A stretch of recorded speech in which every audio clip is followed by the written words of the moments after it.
Welcome. এই ভিডিওতে আমরা আলোচনা করব ট্রান্সফরমারের যে ইনসুলেশন, সেই ইনসুলেশনের ক্লাসিফিকেশন সম্পর্কে। তো ট্রান্সফরমারের ইনসুলেশন ক্যাটাগরিতে আসবার আগে আমরা প্রথমে দেখে নেব যে নর্মাল যে ইনসুলেশন মেটেরিয়ালসগুলো আছে সেগুলির অ্যাজ পার আইএস বা ইন্ডিয়ান স্ট্যান্ডার্ড অনুযায়ী সেগুলির কী ধরনের ক্লাসিফিকেশন করা হয়। তো আমরা দেখি যে যে ইনসুলেটিং মেটেরিয়াল মেনলি ইউজড হয় সেগুলিকে অ্যাজ পার আইএস নাম্বার 1271, এবং এটা 1958-এ রিলিজ হয়েছিল। সেই অনুযায়ী ইনসুলেশন মেটেরিয়ালগুলিকে কতগুলি ক্যাটাগরিতে ভাগ করা হয়। ক্যাটাগরিগুলি হচ্ছে ওয়াই, এ, ই, বি, এফ, এইচ এবং সি। এগুলি হচ্ছে বিভিন্ন ক্যাটাগরি অফ ইনসুলেশন। তো এখানে আমরা একটা চার্টের আকারে দেখে নেব যে বিভিন্ন ধরনের যে ইনসুলেশন, সেই ইনসুলেশনসগুলোর কী কী ধরনের উদাহরণ হতে পারে, মানে কী কী টাইপের হতে পারে ইনসুলেশন মেটেরিয়ালগুলো। বিভিন্ন ধরনের ইনসুলেশন টাইপ, তার কতগুলো উদাহরণ দেখব এবং সেগুলি কত তাপমাত্রা পর্যন্ত সেটা উইথস্ট্যান্ড করতে পারে, মানে কত ম্যাক্সিমাম টেম্পারেচার সেটা উইথস্ট্যান্ড করতে পারে এক একটা ইনসুলেশন, সেটাও আমরা এখানে আলোচনা করব। তো প্রথমে যে ইনসুলেশন ক্লাস সেটা হচ্ছে ওয়াই ক্লাস। ওয়াই ক্লাস ইনসুলেশনের এক্সাম্পল কি আছে? এক্সাম্পল হচ্ছে cotton, silk, paper, cellulose, wood. এইগুলো হচ্ছে মেনলি এক্সাম্পল অফ যেগুলো neither impregnated nor immersed in oil. এগুলো নাইদার ইমপ্রিগনেটেড মানে সম্পৃক্ত অবস্থায় কিন্তু নেই, এবং অয়েল ইমার্সড কন্ডিশনেও কিন্তু এগুলি নেই। এই ধরনের যে মেটেরিয়াল, এগুলিকে আমরা বলবো ওয়াই ক্লাস ইনসুলেশনের মধ্যে। এই মেটেরিয়ালগুলো কিন্তু মেনলি ইলেকট্রিক্যাল মেশিনে ব্যবহার করা হয় না। এগুলো খুব তাড়াতাড়ি ডিটোরিয়েট করে যায় এবং এগুলো খুবই হাইগ্রোস্কোপিক, মানে এগুলো খুব বেশি পরিমাণে ওয়াটারকে অ্যাবজর্ব করে নেয়, যে কারণে কিন্তু এই ধরনের মেটেরিয়াল ইলেকট্রিক্যাল অ্যাপ্লায়েন্স ইনসুলেশন হিসাবে কিন্তু ব্যবহার করা মেনলি হয় না। এবং এর যে টেম্পারেচার যতটা উইথস্ট্যান্ড করতে পারে, সেই ম্যাক্সিমাম টেম্পারেচার হচ্ছে 90°C। এবার আসছে A class insulation. A class ইনসুলেশনের মধ্যে আমরা বলবো কোনটা? Material of class Y impregnated with natural resin, insulating oil etcetera are included in this class. মানে আগের ক্লাসে যে সমস্ত মেটেরিয়ালগুলো বলা হলো, অর্থাৎ কিনা cotton, silk, paper, cellulose, wood etcetera, এই মেটেরিয়ালগুলোকেই যদি আমরা ইমপ্রিগনেট করে নিই, মানে অয়েলে সম্পৃক্ত করে নিই অথবা ন্যাচারাল রেজিনে সম্পৃক্ত করে নিই, সেগুলোকে কিন্তু এই এ ক্লাস ক্যাটাগরির মধ্যে ফেলা যাবে। এবং also laminated wood, varnished paper আর অলসো ইন দিস কেস, মানে এই যে উড মানে কাঠ, ভার্নিশড পেপার, এগুলিকেও আমরা ক্লাস এ টাইপ ইনসুলেশনের মধ্যে ফেলতে পারি। এবং এর যে ম্যাক্সিমাম টেম্পারেচার যেটা উইথস্ট্যান্ড করতে পারে সেটি হলো 105°C, মানে 105°C তাপমাত্রা পর্যন্ত এই ধরনের ইনসুলেশন উইথস্ট্যান্ড করতে পারে। পরবর্তী যে আমরা ক্লাসের কথা দেখব, পরবর্তী ক্লাসের মধ্যে পড়ছে ই ক্লাস ইনসুলেশন। তো ই ক্লাস ইনসুলেশনের ক্ষেত্রে আমরা দেখছি যে এর এক্সাম্পল মানে উদাহরণ হচ্ছে synthetic resin, enamel, cotton, paper lamination with formaldehyde bonding. এই ধরনের মেটেরিয়ালকে আমরা ক্লাস ই টাইপ ইনসুলেশনের মধ্যে ফেলি, এবং এর ক্ষেত্রে ম্যাক্সিমাম যে টেম্পারেচার রাইজ সেটা হচ্ছে 120°C। এবার আসছে class B type insulation. Class B টাইপের ক্ষেত্রে উদাহরণ হিসাবে বলা যেতে পারে mica, glass, fibre, asbestos with suitable bonding substance, built up mica, glass fibre and asbestos lamination. এগুলোকে আমরা বলতে পারি ক্লাস বি টাইপ ইনসুলেশনের উদাহরণ, এবং এর ক্ষেত্রে ম্যাক্সিমাম যে টেম্পারেচার পর্যন্ত উইথস্ট্যান্ড করতে পারে সেটা হচ্ছে 130°C। এর পরের ক্যাটাগরিতে আসে এফ ক্লাস ইনসুলেশন। এটার হচ্ছে মেটেরিয়াল অফ ক্লাস বি, মানে ক্লাস বি টাইপে যে ধরনের মেটেরিয়ালগুলো বলা হলো সেগুলি কিন্তু bonding materials with higher thermal stability, মানে এক্ষেত্রে যে বন্ডিং মেটেরিয়ালটা থাকবে তার থার্মাল স্টেবিলিটিটা বি টাইপের ক্ষেত্রে যে মেটেরিয়াল ছিল তার ক্ষেত্রে যে বন্ডিং মেটেরিয়াল ছিল তার তুলনায় বেশি, মানে এক্ষেত্রে বন্ডিংটা বেশি, এবং এক্ষেত্রে ম্যাক্সিমাম টেম্পারেচার যেটা উইথস্ট্যান্ড করতে পারে সেটাও কিন্তু অনেকটাই বেশি, এটা হচ্ছে 155°C। এরপরে আসছে H class insulation. H class ইনসুলেশনের মধ্যে পড়ে হচ্ছে সিলিকন, ইলাস্টোমার এবং combination of material like mica, glass fibre, asbestos etcetera with suitable bonding substance. লক্ষ্য করো এই যে মেটেরিয়াল মাইকা, গ্লাস ফাইবার, এগুলো কিন্তু বি ক্লাসের মধ্যেও ছিল, কিন্তু যে বন্ডিং মেটেরিয়াল এখানে ব্যবহার করা হচ্ছে সেটার থার্মাল স্টেবিলিটি কিন্তু বি টাইপে ব্যবহার করা যে মাইকা, গ্লাস ফাইবার এগুলির তুলনায় কিন্তু এক্ষেত্রে বেশি। তাই এই ধরনের ইনসুলেশনের যে ক্লাস সেটাকে বলা হচ্ছে এইচ ক্লাস ইনসুলেশন, এবং এর ক্ষেত্রে যে ম্যাক্সিমাম টেম্পারেচার রাইজ যেটা উইথস্ট্যান্ড করতে পারে সেটা হচ্ছে 180°C। এরপরে আসছে সি ক্লাস ইনসুলেশনস। এটা হচ্ছে মূলত মেনলি কম্বিনেশন অফ মেটেরিয়াল, যেমন মাইকা, পোর্সেলিন, গ্লাস, কোয়ার্জ এবং with or without inorganic binder. এই ধরনের মেটেরিয়ালগুলোকে আমরা ক্লাস সি টাইপ ইনসুলেশনের মধ্যে ফেলতে পারি। তবে এই ধরনের মেটেরিয়াল কিন্তু মূলত যে মেশিন ডিজাইন সেখানে ব্যবহার করা হয় না, এবং এই ধরনের মেটেরিয়ালের ক্ষেত্রে যে টেম্পারেচার রাইজ, তাপমাত্রা যেটা ম্যাক্সিমাম উইথস্ট্যান্ড করতে পারে সেটা হচ্ছে গ্রেটার দেন 180°C। মানে ক্লাস এইচ এর ক্ষেত্রে ছিল 180°C ম্যাক্সিমাম, তার থেকে কিন্তু এক্ষেত্রে বেশি। এবার আমরা আলোচনা করব ট্রান্সফরমারের ক্ষেত্রে যে ইনসুলেটিং মেটেরিয়াল ব্যবহার করা হয় সেই ইনসুলেটিং মেটেরিয়ালগুলির কি কি। মূলত ট্রান্সফরমারের ক্ষেত্রে কিন্তু ফাইব্রাস মেটেরিয়াল, যেগুলো হচ্ছে ক্লাস এ টাইপ ইনসুলেশনের মধ্যে পড়ে, সেগুলোকেই মূলত ব্যবহার করা হয়। এবং এই ধরনের ক্লাস এ টাইপ ফাইব্রাস মেটেরিয়ালগুলি বোথ এয়ার কুলড এবং অয়েল ইমার্স টাইপ, মানে দু ধরনের ট্রান্সফরমার আমরা জানি অ্যাজ বার কুলিং সিস্টেম। একটা হচ্ছে এয়ার কুলড এবং যেটাকে আমরা বলছি ড্রাই টাইপ ট্রান্সফরমার, একটা হচ্ছে অয়েল ইমার্স টাইপ ট্রান্সফরমার। দুটোর ক্ষেত্রেই কিন্তু ক্লাস এ টাইপ মেটেরিয়ালকেই মেনলি ইনসুলেশন হিসাবে ব্যবহার করা হয়। তবে high grade asbestos, paper tape এই ধরনের মেটেরিয়াল কখনো কখনো এয়ার কুলড টাইপ ট্রান্সফরমারের ক্ষেত্রে ব্যবহার করা হয়। কিন্তু মানে এই যে high grade asbestos, paper tape, মানে এটা হচ্ছে আমরা বলতে পারি যে ক্লাস বি টাইপ ইনসুলেশন। মানে নর্মালি তো ক্লাস এ ইউজ করা হচ্ছে, কিন্তু কখনো কখনো হাই গ্রেড ইনসুলেশনের আমরা ইউজ করছি, মানে যেটা যেমন উদাহরণ হিসাবে এখানে বলা হয়েছে high grade asbestos paper tape, যেটা কিন্তু class B type temperature range withstand করতে পারে। এগুলোকে কেন ব্যবহার করা হয়? এগুলো হচ্ছে মূলত ব্যবহার করলে আমরা ট্রান্সফরমার যেটা ডিজাইন করছি তার যে ওয়েট, তার ওজনটাকে কমানো যেতে পারে, এবং ওজন যদি কমানো যায় সেক্ষেত্রে কিন্তু ট্রান্সফরমারের পোর্টেবিলিটিটা অনেক বেশি হয়।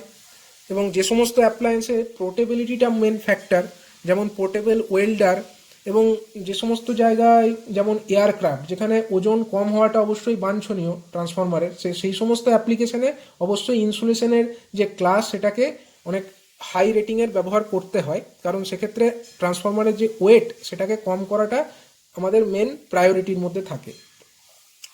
এবার আসছে কটন বা এয়ার অয়েলড ক্যামব্রিক। এগুলো হচ্ছে মেনলি হচ্ছে যে কয়েলগুলোকে টেপ করার কাজে ব্যবহার করা হয়, for tapping the coals for air cooled transformer. মানে এয়ার কুলড ট্রান্সফরমারের যে কয়েল তাকে টেপ করবার কাজে এগুলি ব্যবহার করা হয়। এগুলিও হচ্ছে ক্লাস এ টাইপের ইনসুলেশন। কটন অবশ্যই ক্লাস এ টাইপ ইনসুলেশন, এবং এগুলো হচ্ছে মানে টেপিং করবার পরে এগুলোকে ইমপ্রেগনেটেড করা হয়। ইমপ্রেগনেটেড মানে হচ্ছে অয়েলে সম্পৃক্ত করে নেওয়া হয়। এরপরে আসছে সিনথেটিক রেজিন বন্ডেড পেপার। সেগুলো অথবা যদি ট্রিটেড প্রেস বোর্ড অথবা সিমিলার টাইপের মেটেরিয়াল, মানে সিনথেটিক রেজিন বন্ডেড পেপার অথবা যে প্রেস বোর্ড, যে মেটেরিয়ালগুলোকে আমরা ইউজ করি মেনলি ইনসুলেশন হিসাবে কোর এবং যে কোর এবং কয়েলের মধ্যবর্তী যে ইনসুলেশন সেখানে, এবং তার সাথে সাথে প্রাইমারি এবং সেকেন্ডারি ওয়াইন্ডিংয়ের মধ্যেও ইনসুলেশন হিসাবে এই মেটেরিয়ালগুলি অর্থাৎ synthetic resin bonded paper, treated press board এগুলিকে ব্যবহার করা হয়। আবার যদি আমরা দেখি যে প্রেস বোর্ড এবং প্রেস পেপার এগুলিকে মূলত স্পেসার হিসাবে ইউজ করা হয়। এগুলো কোথায় স্পেসার হিসাবে ইউজ করা হয়? ডার্ক যেগুলো স্পেসার হিসাবে ইউজ করা হয়, এবং প্যাকিং বিটুইন কয়েলস, মানে কয়েলগুলোকে প্যাক করবার কাজে packing in between the two coils যদি প্যাকিং দিতে হয় সেখানে কিন্তু এই ধরনের যে প্রেস বোর্ড সেটা ব্যবহার করা হয়। এবং এটা কয়েল এবং ট্যাঙ্কের মধ্যে বেরিয়ার মানে বাধা হিসাবে বা একটা ব্যারিয়ার হিসাবে, এই বেড়া হিসাবে প্রেস বোর্ড বা প্রেস পেপারকে ব্যবহার করা হয়ে থাকে। তো মূলত এই ধরনের যে বিভিন্ন ইনসুলেশনের আলোচনা করা হলো, এইগুলি ট্রান্সফরমারের ক্ষেত্রে ইউজ করা হয়। এবং ট্রান্সফরমারের ক্ষেত্রে আলোচনা থেকে যেটা উঠে এলো যে ট্রান্সফরমারের ক্ষেত্রে যে ইনসুলেশন ব্যবহার করা হয় মূলত হচ্ছে সেটা ক্লাস এ টাইপের ইনসুলেশনই। তবে কখনো কখনো যেখানে যে সমস্ত অ্যাপ্লিকেশনে ট্রান্সফরমারের ওয়েট কম করার প্রয়োজনীয়তা দেখা দেয়, যেমন হচ্ছে যে পোর্টেবল ওয়েল্ডার অথবা যে এয়ারক্রাফটের ক্ষেত্রে ট্রান্সফরমারের যে অ্যাপ্লিকেশন, সেই সমস্ত অ্যাপ্লায়েন্সের ক্ষেত্রে আমাদেরকে ইউজ করতে হবে, সেখানে হায়ার টেম্পারেচার উইথস্ট্যান্ড করতে পারে এরকম টাইপের ইনসুলেশন, মানে ক্লাস বি টাইপের ইনসুলেশন হিসাবে কিছু মেটেরিয়াল, যেরকম এখানে উদাহরণ হিসাবে বলা হয়েছে যে high grade asbestos, paper tape, এগুলি ইউজ করা হয়ে থাকে। তো এর থেকে ট্রান্সফরমারের যে ইনসুলেশন ক্লাস সেই সম্পর্কে একটা ধারণা পাওয়া গেল। এরপরে আর একটি যে টপিক যার উপরে আমরা আলোচনা করব সেটি হচ্ছে ট্রান্সফরমারের যে ট্যাঙ্ক ডিজাইন। তো ট্রান্সফরমারের ট্যাঙ্ক ডিজাইনের একটা আলোচনা আমরা দেখে নেব। ট্রান্সফরমারের ক্ষেত্রে যেটা হয়, মানে ট্যাঙ্কের প্রয়োজনীয়তা কি সেটা আমি একটু সংক্ষেপে বলে নিই। ট্রান্সফরমারের ক্ষেত্রে যে ওয়াইন্ডিং থাকে, সেই ওয়াইন্ডিংয়ের মধ্যে যখন কারেন্ট ফ্লো হয় তখন সেই ওয়াইন্ডিংয়ের তাপমাত্রা বৃদ্ধি পায়, এবং সেই যে তাপ যেটা উৎপন্ন হয় সেটা একদম ওয়াইন্ডিংয়ের ভেতর দিক থেকে ওয়াইন্ডিংয়ের সারফেসে আসে। এবং যদি এটা অয়েল ইমার্সড টাইপ ট্রান্সফরমার আমরা ধরে নিই, তো সেই তাপটা কি হয়, তাপটা ওয়াইন্ডিংয়ের সারফেস থেকে অয়েলে আসে, এবং অয়েল থেকে সেই তাপটা কন্ডাকশন হয়ে কোথায় আসে, কন্ডাকশন হয়ে চলে আসে ট্রান্সফরমারের যে সাইড ট্যাঙ্ক ওয়াল, সেইখানে চলে আসে। মানে ট্রান্সফরমারের যে ট্যাঙ্ক, সেই ট্যাঙ্কের সারফেসে এটা চলে আসে, এবং ট্রান্সফরমারের যে ট্যাঙ্ক ওয়াল, সেই তাপটাকে কি করে যে মানে বাইরের যে এয়ার সেখানে সেটাকে বিকিরণ করে দেয়। অর্থাৎ ট্রান্সফরমারের যে ট্যাঙ্ক, সেটার কিন্তু ট্রান্সফরমার কুলিংয়ের ক্ষেত্রে খুব একটা ইম্পর্টেন্ট রোল আছে। এবং সাধারণভাবে আমরা এর আগে ট্রান্সফরমার কুলিং যখন আলোচনা করেছি সেখানে দেখেছি যে ট্রান্সফরমারের রেটিং যদি 30 কেভিএ পর্যন্ত হয়, সেই ক্ষেত্রে আমরা কেবলমাত্র প্লেন ওয়াল্ড ট্যাঙ্ক, মানে ট্রান্সফরমার যে ট্যাঙ্ক সেটা প্লেন ওয়াল হবে, সেখানে আর কোনো রেডিয়েটার বা ফিন বা করুগেশন থাকার প্রয়োজন নেই। কিন্তু যদি ট্রান্সফরমারের রেটিং 30 কেভিএর থেকে বেশি হয়, সেক্ষেত্রে কিন্তু ট্রান্সফরমার কুলিং পারপাসের জন্য সেখানে কিন্তু করুগেশন অথবা ফিন বা রেডিয়েটার ট্যাঙ্ক ইত্যাদি ইউজ করার দরকার হয়। তো এবার আমরা একটা ট্রান্সফরমারের ক্ষেত্রে, একটা 3 ফেজ ট্রান্সফরমারের ক্ষেত্রে আমরা দেখে নেব যে ট্যাঙ্কের ডিজাইন আমরা কিভাবে করতে পারি।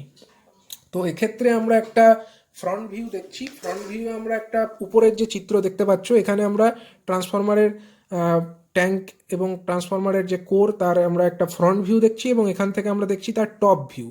তো লক্ষ্য করো, এক্ষেত্রে যে এই রেক্ট্যাঙ্গুলার অংশ আমরা দেখতে পাচ্ছি, এটা আমরা আগে অনেক ভিডিওতে আলোচনা করেছি। এই ক্ষেত্রে এই যে তিনটি অংশ, এই যুক্ত যে রেক্ট্যাঙ্গুলার পোর্শন, এই অংশটাকে আমরা বলছি ট্রান্সফরমারের কোর। এবং এই যে রেক্ট্যাঙ্গেলগুলো, এই রেক্ট্যাঙ্গেল এবং এই রেক্ট্যাঙ্গেল, এই তিনটিকে আমরা বলছি ট্রান্সফরমারের যে ওয়াইন্ডিং। মানে এর ভেতরে এক একটা লিম্ব, এটা যদি একটা লিম্ব হয়, এটা আরেকটি লিম্ব, এবং এটি হলো তৃতীয় লিম্ব। তো প্রত্যেকটি লিম্বের ওপরে লো ভোল্টেজ কয়েল প্রথমে আছে, এবং তার উপরে জড়ানো আছে হাই ভোল্টেজ কয়েল। এবং এইভাবে ট্রান্সফরমারের যে কোরের ছবি আমরা এঁকেছি, সেখানে যে distance between the centre of two adjacent limb, মানে প্রথম লিম্বের সেন্টার লাইন হলো এইটি, দ্বিতীয় লিম্বের সেন্টার লাইন এইটা, এবং তৃতীয় লিম্বের সেন্টার লাইন হলো এইটা। তো প্রত্যেকটি লিম্বের যে অ্যাডজাসেন্ট দুটো লিম্বের মধ্যে যে সেন্টার লাইনের ডিস্টেন্স, মানে এই সেন্টার লাইন থেকে এই সেন্টার লাইনের যে ডিস্টেন্স, এটা হলো ক্যাপিটাল ডি, এবং এই যে সেন্টার লাইন, সেখান থেকে এই সেন্টার লাইনের যে ডিস্টেন্স, এটা হলো ক্যাপিটাল ডি। এবং এক্ষেত্রে এই যে কোর এবং যে ওয়াইন্ডিং, সেটাকে রাখা হয়েছে একটা বড় রেক্ট্যাঙ্গুলার অংশের মধ্যে। এই যে বড় রেক্ট্যাঙ্গুলার অংশ আমরা দেখিয়েছি, এইটি হলো ট্রান্সফরমারের ট্যাঙ্ক। এবং এই যে ভিউটা আমরা দেখছি, এটা হচ্ছে ফ্রন্ট ভিউ। এবং যদি আমরা টপ ভিউ দেখি, এইটা হলো টপ ভিউ। এখানে রেক্ট্যাঙ্গুলার যে অংশটা, এটা হলো ট্রান্সফরমারের ট্যাঙ্কের টপ ভিউ। এবং যে রেক্ট্যাঙ্গুলার যে ছোট একটা রেক্ট্যাঙ্গেলের মতো অংশ আমরা দেখতে পাচ্ছি, এটা হচ্ছে ট্রান্সফরমারের যে কোর, তার সারফেস। এবং তাকে এনসার্কেল করে যে অংশটা আছে, এটা হচ্ছে আমার inner diameter of the low voltage coil বলা যেতে পারে। Inner diameter of the low voltage coil, মানে যেটা কোর সার্কামস্ক্রাইবিং পরের সার্কেলের পর থেকেই শুরু হয়ে যাচ্ছে, সেটাকে আমরা বলতে পারি, বা এটাকে আমরা কোর সার্কামস্ক্রাইবিং সার্কেল হিসাবেও বলতে পারি। তারপরে সামান্য প্রেস বোর্ডের ইনসুলেশন থাকে এবং তারপরে থাকে আমার লো ভোল্টেজ কয়েলটি। অনুরূপভাবে এটাকেও আমরা দেখতে পাচ্ছি, এখানে একটা রেক্ট্যাঙ্গুলার অংশ, এটা হচ্ছে কোর, কোরের ওপরে একটা সার্কেল এবং তাকে এনসার্কেল করে এই যে বড় সার্কেল, এই বড় সার্কেলটা অ্যাকচুয়ালি হচ্ছে এই যে বড় সার্কেলের যে ডায়ামিটার, মানে এই যে বড় সার্কেলের ডায়ামিটার বা এই যে বড় সার্কেলের ডায়ামিটার, অথবা এই যে এইটার যে বড় সার্কেল, সেই বড় সার্কেলের যে ডায়ামিটার, এটাকে আমরা ডিনোট করছি ডিই দ্বারা। ডিই এক্ষেত্রে ডিনোট করছে কি, ট্রান্সফরমারের যে হাই ভোল্টেজ কয়েল যেটা বাইরের দিকে থাকে, মানে কোরের ওপরে প্রথমে থাকে লো ভোল্টেজ কয়েল এবং লো ভোল্টেজ কয়েলের ওপরে থাকে হাই ভোল্টেজ কয়েল। তো আমরা এই যে হাই ভোল্টেজ কয়েল তার যে এক্সটার্নাল ডায়ামিটার, সেটাকে আমরা ডিনোট করছি ডিই দ্বারা। এবং এই যে হাই ভোল্টেজ কয়েল এরও যে এক্সটার্নাল ডায়ামিটার, তাকে আমরা ডিনোট করছি ডিই দ্বারা। এবার এই যে ট্যাঙ্কের হাইট, এখানে দেখো ট্যাঙ্কের হাইট দেখানো হয়েছে এক্ষেত্রে এইচ টি, এটা হাইট অফ দ্য ট্যাঙ্ক বুঝিয়েছে। এবং এখানে এল টি যেটা আমরা দেখছি, এল টি অর্থাৎ কিনা লেংথ অফ দ্য ট্যাঙ্ক। এবং এক্ষেত্রে কিছু জিনিস দেখার আছে, যেমন দেখো হাই ভোল্টেজ কয়েল যেটা আছে, একদম একদিককার যে হাই ভোল্টেজ কয়েল, মানে এক এন্ডের যে হাই ভোল্টেজ কয়েল, সেই হাই ভোল্টেজ কয়েল থেকে ট্যাঙ্কের মধ্যে একটা ক্লিয়ারেন্স আছে এবং এই যে clearance, distance between the tank wall and the high voltage coil of that end, এই ডিস্টেন্সটা হচ্ছে স্মল বি। এবং এই যে দূরত্বটা, মানে একদিককার যে ওয়াল থেকে ট্যাঙ্কের মানে একদিককার ট্যাঙ্ক ওয়াল থেকে আমরা হাই ভোল্টেজ কয়েলের ডিস্টেন্স, এটাকে স্মল বি বলছি।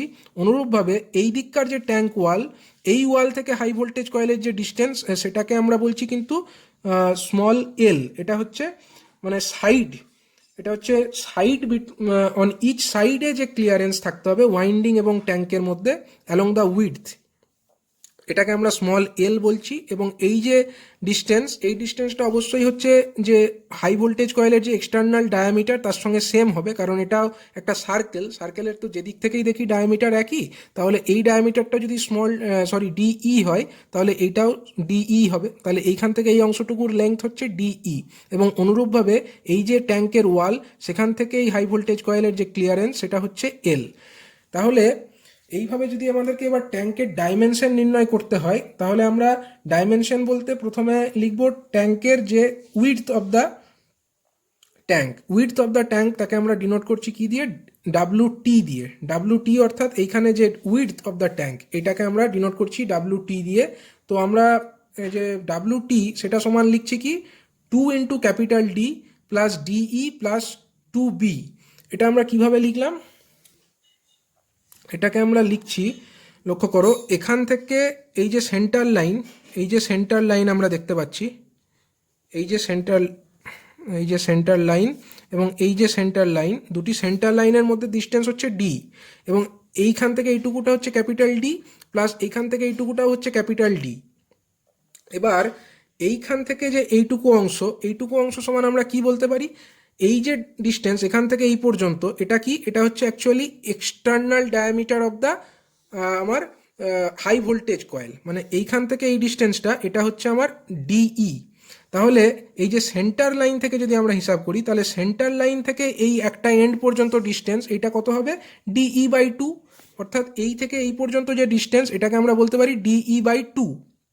অনুরূপভাবে এই যে সেন্টার লাইন, এই যে centre line of one end, সেখান থেকে যদি আমরা এই এন্ড পর্যন্ত দেখি, তাহলে এই ডিস্টেন্সটাও হবে ডিই বাই 2, কারণ এই টোটাল ডিস্টেন্সটা হচ্ছে যদি ডিই হয়, মানে diameter of the external diameter of the high voltage winding যদি হয়, তাহলে এই সেন্টার লাইন থেকে একদিককার যে ডিস্টেন্স, এটাকে আমরা বলবো ডিই বাই 2, মানে এদিকে হচ্ছে ডিই বাই 2, এদিকেও হচ্ছে ডিই বাই 2, তাহলে টোটাল হয়ে গেল DE by 2 plus DE by 2 মানে ডিই।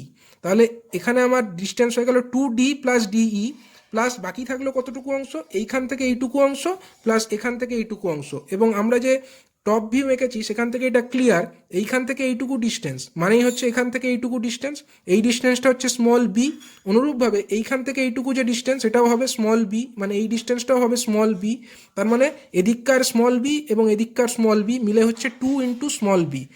তার মানে ওভারঅল যে উইডথ, সেটা সমান আমরা লিখতে পারি 2 into capital D plus DE plus 2 into small B. এটা হচ্ছে ফর 3 ফেজ ট্রান্সফরমারের ক্ষেত্রে।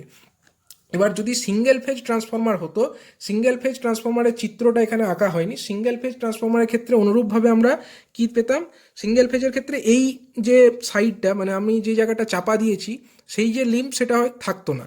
সেটা যদি না থাকতো তাহলে আমার এইখানেই এই থেকে কিছু মানে এইখানে যে হাই ভোল্টেজ কয়েলটা শেষ হচ্ছে এর থেকে কিছুটা পরেই এখানে একটা লিম্ব মানে এইখানেই একটা আমার যে ট্যাঙ্কের ওয়ালটা থেকে যেত, এবং সেই ট্যাঙ্কের ওয়াল থেকেই হাই ভোল্টেজের ক্লিয়ারেন্স কত হতো, ক্লিয়ারেন্স হতো স্মল বি, মানে এই এন্ড থেকে, অর্থাৎ আমরা এখানে যদি আমরা এটাকে চাপা দিয়ে দিই তাহলে এখানে যদি আমার ট্যাঙ্কের ওয়াল থাকে মানে এইখান থেকে এইখান পর্যন্ত অর্থাৎ ওয়াল পর্যন্ত যে ডিস্টেন্স এটা হতো স্মল বি। অনুরূপভাবে এখান থেকে এই পর্যন্ত এটা তো স্মল বি আছেই, অর্থাৎ এখান থেকে এই পর্যন্ত স্মল বি এবং এখান থেকে এই পর্যন্ত স্মল বি, মানে 2 ইন্টু স্মল বি প্লাস হয়ে যেত কি এইখান থেকে এই পর্যন্ত ছিল ক্যাপিটাল ডি, ক্যাপিটাল ডি এর পরে এইখান থেকে এই পর্যন্ত যে ডিস্টেন্স এটা হতো ডিই বাই 2, এবং অনুরূপভাবে এই যে সেন্টার লাইন থেকে এই এন্ড পর্যন্ত যে ডিস্টেন্স সেটা হতো ডিই বাই 2। তার মানে তখন ডিস্টেন্সটা কত, তখন যে উইডথ, তখন সেই উইডথটার ভ্যালু কত হতো, capital D plus DE plus 2 into small B, যেটা আমরা সিঙ্গেল ফেজের ক্ষেত্রে দেখিয়েছি। এবার দেখো এক্ষেত্রে যে ডেটাগুলো বলা আছে, ক্যাপিটাল ডি এক্ষেত্রে distance between the centre of two adjacent limb, যেটা আমি আগেই আলোচনা করেছি। ক্যাপিটাল ডিই মানে হচ্ছে external diameter of the high voltage winding, যেটা বলা হয়েছে external diameter of high voltage winding. Small B it is the clearance between high voltage winding and the tank, মানে স্মল বি হচ্ছে হাই ভোল্টেজ ওয়াইন্ডিং এবং ট্যাঙ্কের মধ্যেকার clearance small B. এবং আর কি বলা হয়েছে, আর বলা হয়েছে এক্ষেত্রে length of the tank LT, LT সমান কত, ডিই প্লাস 2L, যেখানে এল হচ্ছে clearance on each side between winding and the tank along the width, clearance on each side between the winding and the tank along the width, মানে width বরাবর। তাহলে দেখো এক্ষেত্রে LT মানে হচ্ছে length of the tank. যদি আমরা দেখি লেংথ অফ দ্য ট্যাঙ্ক মানে কি হবে, লেংথ অফ দ্য ট্যাঙ্ক মানে হচ্ছে এই ডিই প্লাস এদিকের এল এবং এদিককার এল, মানে ডিই প্লাস 2L, যেখানে এল সমান কি, এল সমান হচ্ছে clearance between each side, clearance on each side between the winding মানে এইটা winding and the tank along the width, মানে উইডথ বরাবর যে ট্যাঙ্ক সেই ট্যাঙ্কের এবং যে ওয়াইন্ডিং এর মধ্যেকার যে ক্লিয়ারেন্স, মানে এইখান থেকে এই পর্যন্ত যে ক্লিয়ারেন্স সেটাকে আমরা বলছি এল, স্মল এল। এবার দেখো লাস্টে বলা হয়েছে যেটা height of the transformer, height of the ট্রান্সফরমারকে ডিনোট করা হচ্ছে এইচ.টি দ্বারা। এইচ.টি ইজ ইকাল টু কি না, এইচ.টি ইজ ইকাল টু হচ্ছে capital H plus H, small H, capital H plus small H, যেখানে কি ক্যাপিটাল এইচ হচ্ছে height of the transformer frame and small এইচটা কি, স্মল এইচ হচ্ছে clearance along the height between the assembled transformer and the tank, মানে ট্রান্সফরমারের যে assemble করা যে ট্রান্সফরমার এবং যে ট্যাঙ্ক তার মধ্যেকার ক্লিয়ারেন্স। এবং এই যে ক্লিয়ারেন্স এটা কিন্তু কাকে কাকে ইনক্লুড করছে দেখো, this includes clearance at the base, oil height above the assembled transformer space for terminals and tap changing gears, মানে এই যে এইচ এর মধ্যে কিন্তু সমস্ত রকমের ক্লিয়ারেন্স বিটুইন দ্য ট্রান্সফরমার এবং ট্যাঙ্ককে ধরা আছে। তার মানে এক্ষেত্রে এই যে ছবি এখান থেকে আমরা দেখতে পাচ্ছি ক্যাপিটাল এইচ টি, যেটা এইচ টি অর্থাৎ ট্যাঙ্কের হাইট যেটা বলা হয়েছে, সেখানে ট্যাঙ্কের হাইট হচ্ছে capital H plus small H, small H বলতে উপরে, মানে এই যে ফ্রেমের উপরের যে ক্লিয়ারেন্স প্লাস হচ্ছে ফ্রেমের নিচে যতটুকু ক্লিয়ারেন্স, এই ওভারঅল যে ডিস্টেন্স এই সমস্তটাকে নিয়ে বলা হচ্ছে স্মল এইচ। এবার এখানে একটা টেবিল আমরা দেখতে পাচ্ছি, এই টেবিলে কি দেওয়া আছে না, টেবিলে এই যে বি, এল এবং এইচ এর যে টিপিক্যাল ভ্যালু কীরকম রেঞ্জে থাকা উচিত তার একটা ধারণা আমরা এই টেবিল থেকে পেতে পারি। দেখো যদি ভোল্টেজ রেটিং ইন কেভি এবং যদি 11 কেভি বা তার তুলনায় কম হয়, মানে যদি ট্রান্সফরমারের যে ভোল্টেজ রেটিং সেটা যদি 11 কেভি বা তার তুলনায় কম হয় এবং কেভিএ রেটিং এটা যদি 1000 কেভিএর থেকে কম হয়, মানে 1 এমভিএর থেকে কম হয়, সেক্ষেত্রে বি এর ভ্যালু হবে 40, এল এর ভ্যালু হবে 50 এবং এইচ এর ভ্যালু হতে হবে 450। মানে বি, এল এবং এইচ বলতে কি বোঝানো হয়েছে আরেকবার দেখে নাও। বি অর্থাৎ হচ্ছে একদিককার যে ট্যাঙ্কের ওয়াল এবং তার থেকে ওয়াইন্ডিংয়ের যে ক্লিয়ারেন্স এটা হচ্ছে বি, এর ভ্যালু হতে হবে 40, এবং এল অর্থাৎ হচ্ছে একদিককার যে উইডথ বরাবর যে ট্যাঙ্ক এবং তার থেকে ওয়াইন্ডিংয়ের যে ক্লিয়ারেন্স সেটাকে বলা হচ্ছে স্মল এল, এর ভ্যালু হতে হবে 50 মিলিমিটার। এবং স্মল এইচ অর্থাৎ কি, স্মল এইচ হচ্ছে ট্যাঙ্ক এবং যে ওয়াল, ট্যাঙ্কের যে ওয়াল এবং এই যে আমার height of the transformer frame, মানে ট্রান্সফরমার ফ্রেমের সঙ্গে এই ট্যাঙ্কের মধ্যেকার যে ক্লিয়ারেন্স সেটা মানে যে ফ্রেম তার উপরেও হতে পারে এবং নিচেও হতে পারে, দুই দিককার ক্লিয়ারেন্স মিলিয়ে যে ওভারঅল ক্লিয়ারেন্স যেটাকে স্মল এইচ দ্বারা ডিনোট করা হয়েছে, তার ভ্যালু হতে হবে মিনিমাম 450 মিলিমিটার।